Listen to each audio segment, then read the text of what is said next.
So, you want to own a rental property? My name is Garrett Wong, owner of Upper Edge Property Management. Today we're going to be discussing the concept of a fixer-upper versus a property that's ready to rent.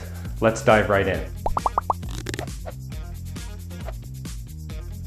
If you're watching this series and don't have a rental property yet, don't worry, you're not alone, and believe me, we've all been there.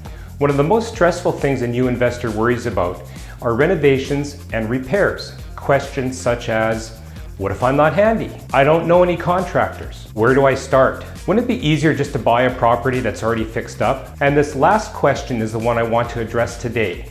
Yes, you could certainly purchase a property that is already ready, but in my opinion, I don't think that's really the way to go. Now, don't get me wrong. If you don't have a lot on the market or the price is right, there's nothing wrong with purchasing a rent-ready property. But this isn't like purchasing your dream home. It's an investment, it's a rental property, and it's your business. Now here's a few reasons why I think you should be the one to purchase an ugly property and then make it beautiful again. So number one, price. It's pretty obvious, but if the property needs repairs, it will be available at a lower cost. Number two, equity. If you're the one to fix up the property, you'll gain automatic equity. We'll be discussing more on this in a future segment when we discuss the BRRRR model in detail, but this is a cornerstone of that strategy. Guess what happens if you're going to be purchasing a property that's rent ready? You're giving up your money to another investor that decided to flip the property for income. Why would you do that and pay money to someone for free when you can reap the benefits? Number three, hidden defects. Every investor has gone through this. By the time you get to the end of a large renovation project, you almost feel you know every nook, every cranny, every doorknob, every screw in the drywall.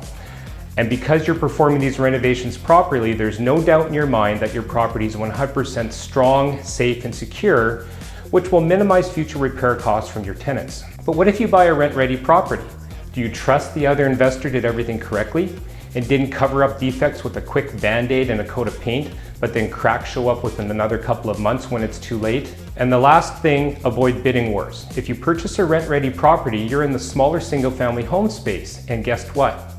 You're now competing with tons of first-time home buyers, emotional purchasers that have lost out on multiple dream homes and are ready to just overbid on a property just to get what they want. But purchasing the ugly property almost guarantees you won't have tons of offers on offer day.